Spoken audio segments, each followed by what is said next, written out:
Aquí ustedes ven en el programa que dice mi nombre, solamente mi nombre, pero realmente es algo que hemos estado trabajando junto con Hernán. Entonces lo que voy a tratar de hacer es resumir todas las cosas que hemos tratado de decir en diferentes espacios sobre lo que nosotros pensemos que es la traducción cultural. Y yo creo que es muy útil haber tenido las presentaciones previas porque van a darse cuenta cómo caben todas aquí o la tratamos de incluir acá y van a ver si son un buen fit o no lo son.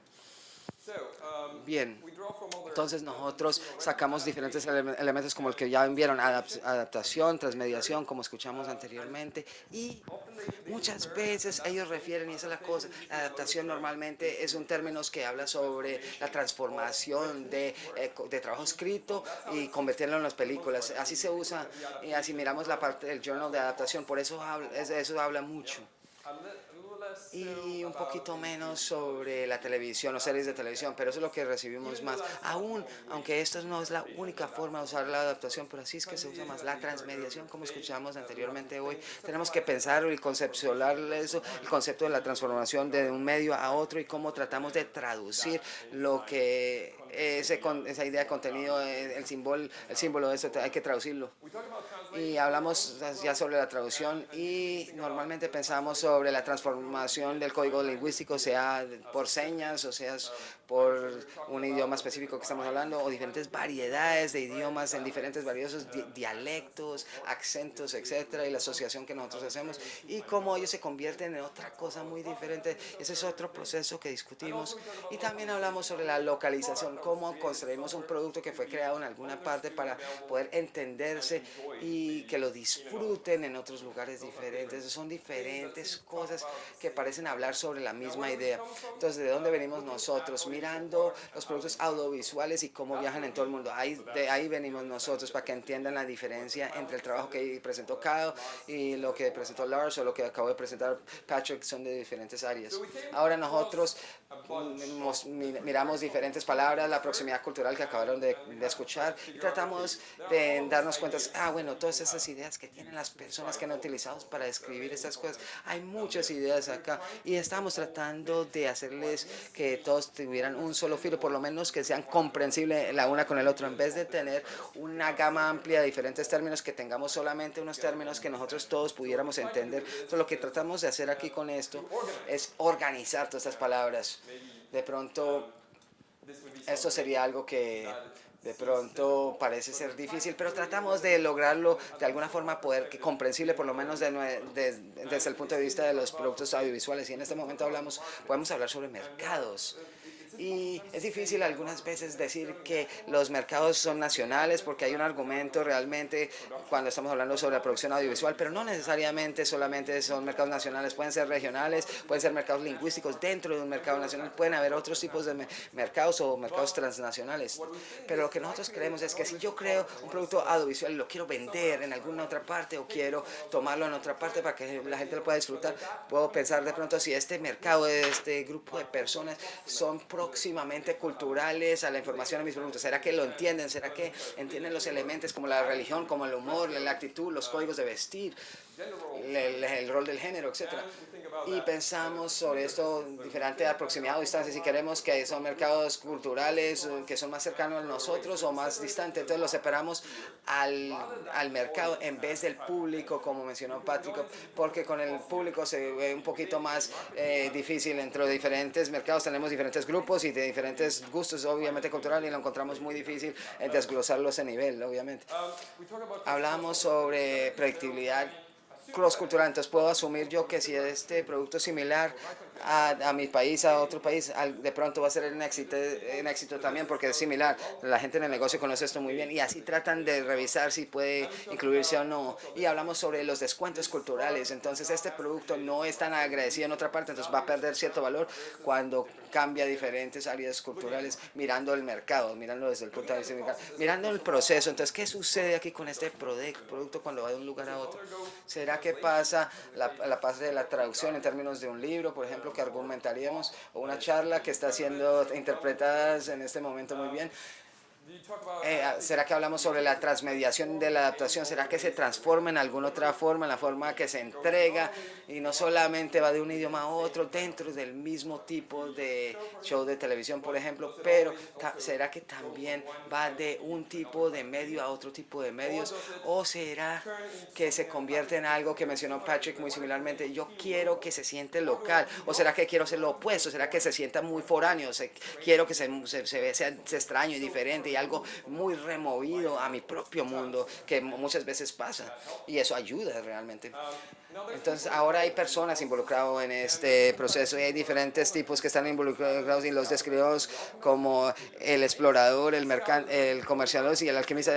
El scout dice, ay, yo lo debo llevar a mi país, él es el explorador, y el comerciante dice, ¿cuánto vale esto? El comerciante dice, yo tiene mucho esfuerzo, pero ¿cuánto me vale? ¿Cuánto me va a ganar yo? Y el alquimista es la persona que dice, este es el guión y queremos que lo hagas en tu país, hágalo. Este es el guión. Haga la historia que pasa en otra parte, que pasa en su país. Y tienes que pensar qué tengo que cambiar, qué caracteres puedo mantener. Ese es el alquimista. Trata de convertir el hierro en oro. Ahora hablando sobre el producto como tal, el objetivo del producto que yo estoy cambiando de un lugar a otro puede ser transparente. La gente puede entenderlo rápidamente por de pronto varias características que tiene. Y puede ser luminosas y lacunas, se mencionan por Victor Rome. De pronto es el caso. De pronto hay unos elementos universales que realmente puedo usar, o algunos lacunas, algo difícil que no se puede entender cuando cruza fronteras culturales o mercados culturales. Y también hablamos sobre compartibilidad o shareability, qué tan fácil es que este producto realmente se pase de un lugar a otro.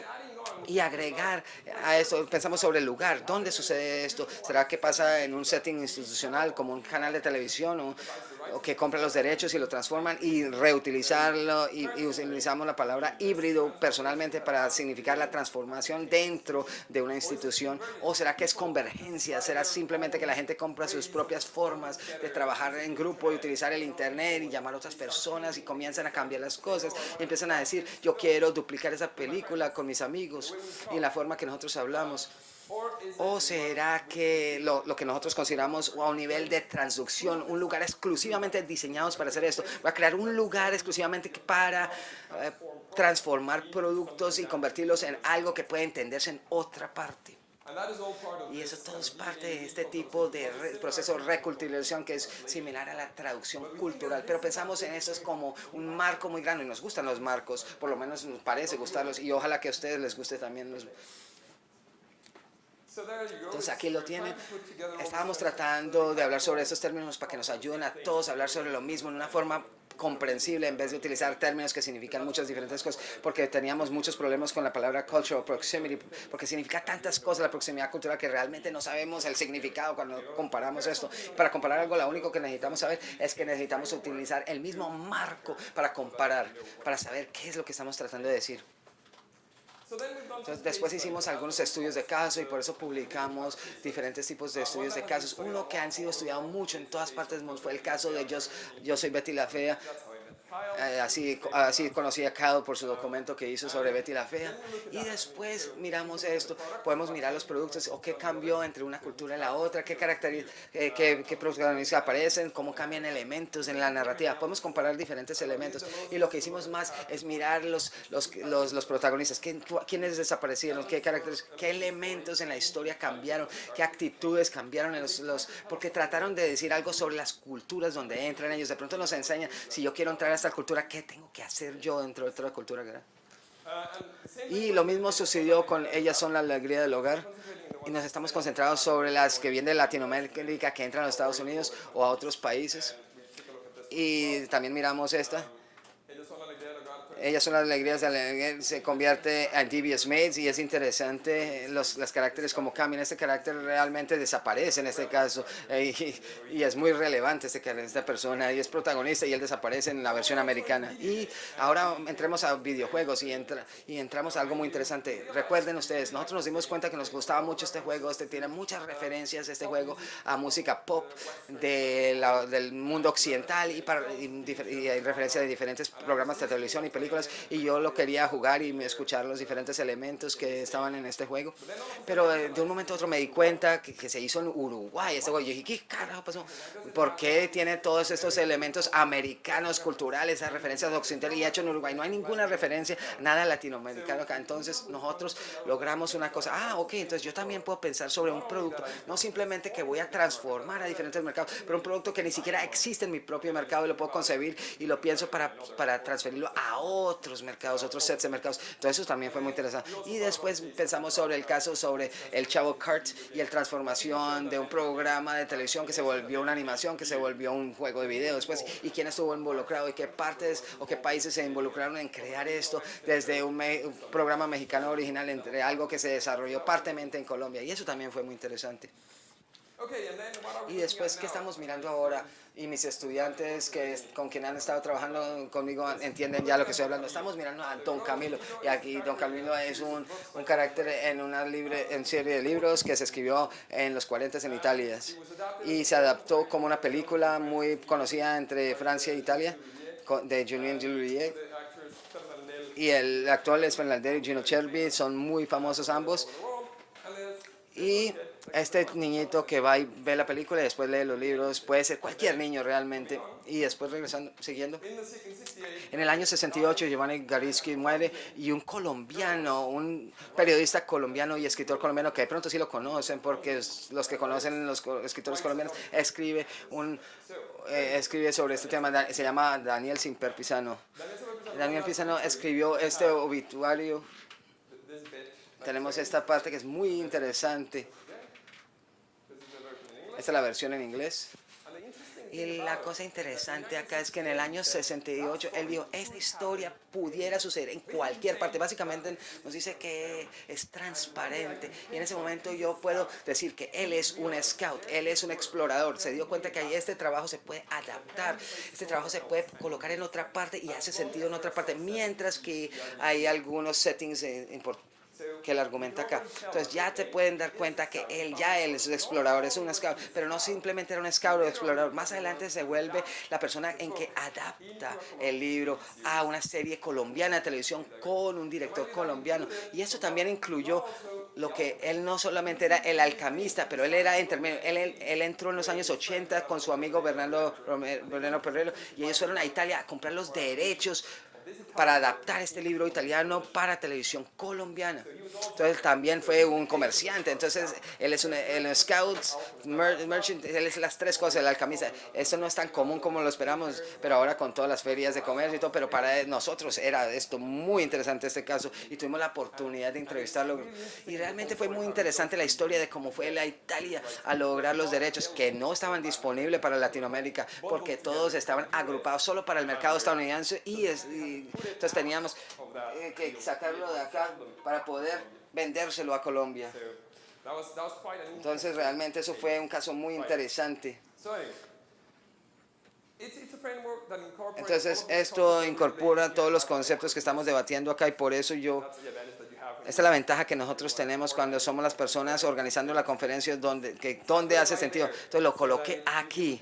Entonces para que puedan tener el antecedente, las otras perspectivas. Entonces si la transmediación necesita algo más fuerte, más datos más fuertes, como argumentarían muchas personas, estamos tratando de darle estos datos para que quepan en el paradigma de y la traducción también entra acá, la traducción y lo que implica la traducción y los elementos culturales y también tratando con el factor del negocio, creamos productos, los vendemos, hay leyes de copyright, de derechos de autor, de derechos de distribución, son muy relevantes y estoy tratando de agruparlos todos en un simple, y nunca va a ser perfecto, lo sé, yo sé que siempre van a encontrar todas las brechas que puedan haber en el sistema, pero mientras tanto se ve bonito y limpio realmente y por eso se llamaba un panorama más claro. Bueno, estas son las publicaciones que nosotros hicimos. Bueno, estos dos están saliendo este año, este realmente salió en el año 2014, esa es la que dijo también Patrick, y estamos tratando de haciendo, estas son las que están en inglés, también tenemos dos que están siendo preparadas en este momento, traduciéndose a español, y estamos tratando que esto nos ayude a todos poder agrupar todas las cosas que nosotros hacemos. Hacemos un crossover de los actores disciplinarios, o los que estamos trabajando. Muchas gracias. Muchas gracias. Bueno, me encantó sistemas. Realmente agradezco mucho sus ideas. Entonces, primero que todo, tengo una pregunta simple. ¿Será que puedes regresar a la diapositiva con, con los sistemas? Los sistemas, me gustaron los sistemas. ¿Esta? Sí, me encanta. Bueno, la cosa con los diagramas como esto es que tienen la tendencia de interpretarlos en ciertos momentos. Entonces yo estaba preguntándome sobre los iconos detrás de esto. ¿Será que, porque recuerde, hay columnas con tres en todas partes, tres, tres y tres, tres? ¿Será que todos también son horizontales? No, no son horizontales, no importa el orden, no. Muy buena observación, señor. Sí, porque estaba tratando de entender la parte horizontal. No, no, no, no hay relación horizontal. No, no, no. No, solamente quería que se viera bonito, no están relacionados horizontalmente, no. Bueno, como sabes, entre más grande tratas de hacer las cosas, más problemas que surgen, entran de diferentes lugares. Entonces, simplemente un simple comentario desde mi punto de vista con la noción de la transmediación que yo trato de promocionar. Entonces, la idea de la transmediación para mí es incluir tantos tipos de medias como sean posibles. Entonces, muchas cosas que yo llamaría transmediación sería realmente difícil hablar sobre ellos, es difícil hablar sobre un mercado, por ejemplo, para estas cosas. Entonces, un ejemplo común de transmediación, mi esposa lee el periódico en la mañana y después ella describe las fotos que ve con palabras. Entonces, eso se llama transmediación.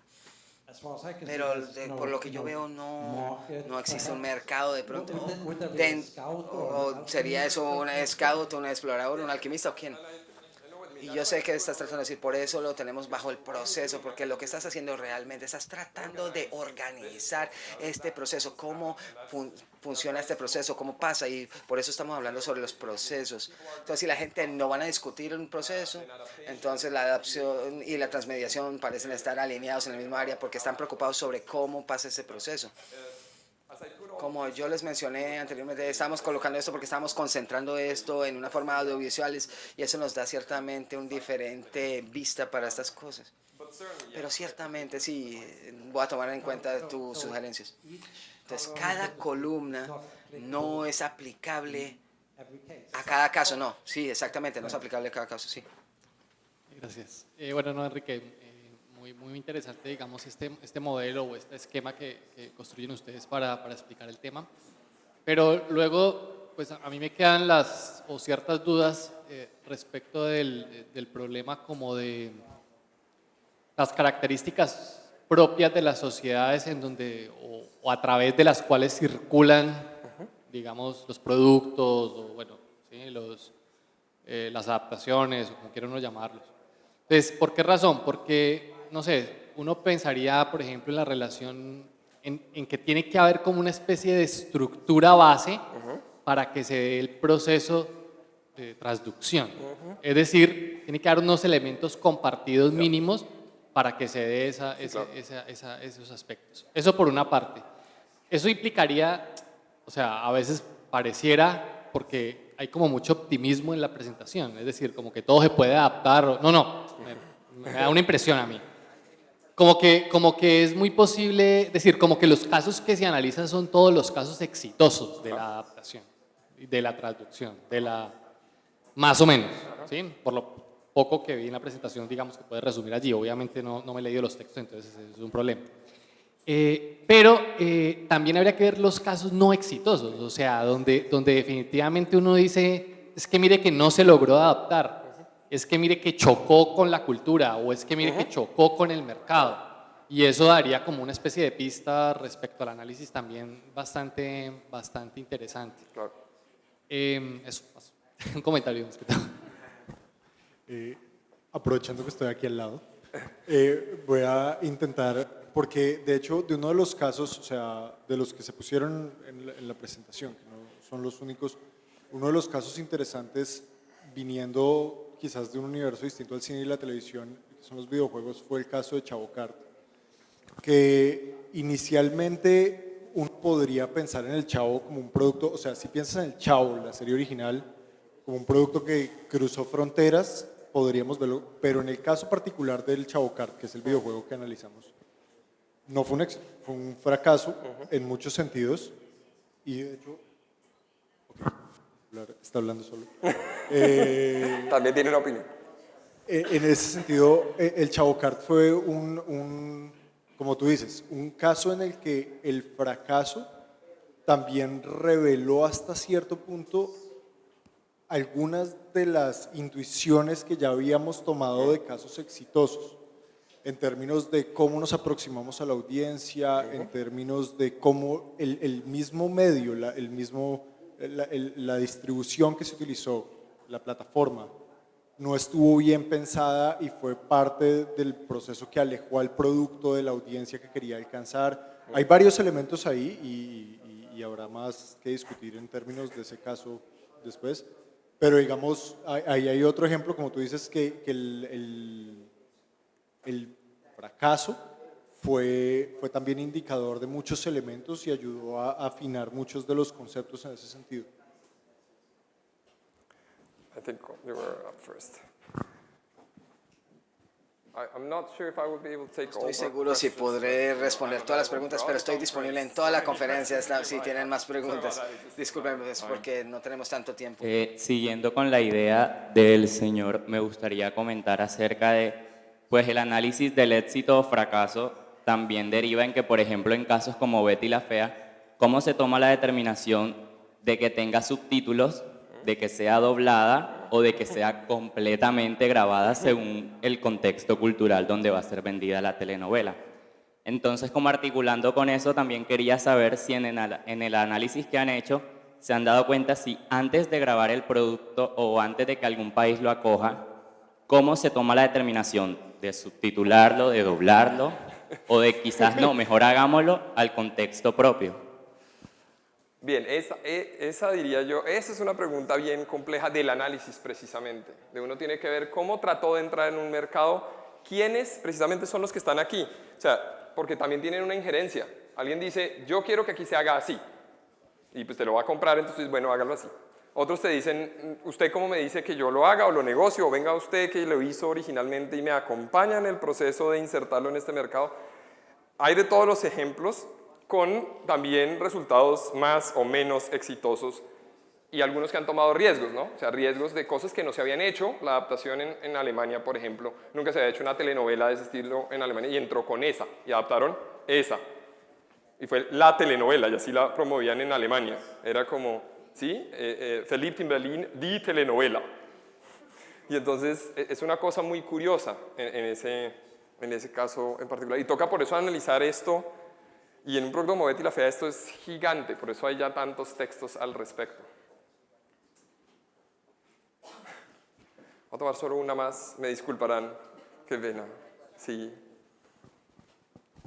Perdón. Sí, yo creo que lo mío también va como un comentario, pero apoyando un poco lo que respondiste tú a la pregunta de él, me parece que el caso de Metástasis es bastante interesante porque parece que ahí entra mucho la producción original a arreglar cómo es el producto adaptado, transducido, no sé cómo decirlo. Parece ser que cada caso en particular tiene sus propias reglas, por decirlo de alguna manera, y en este caso la productora original es muy celosa de su producto, a pesar de que de todas maneras permite que se haga en otro país. Es un caso muy raro, ¿no?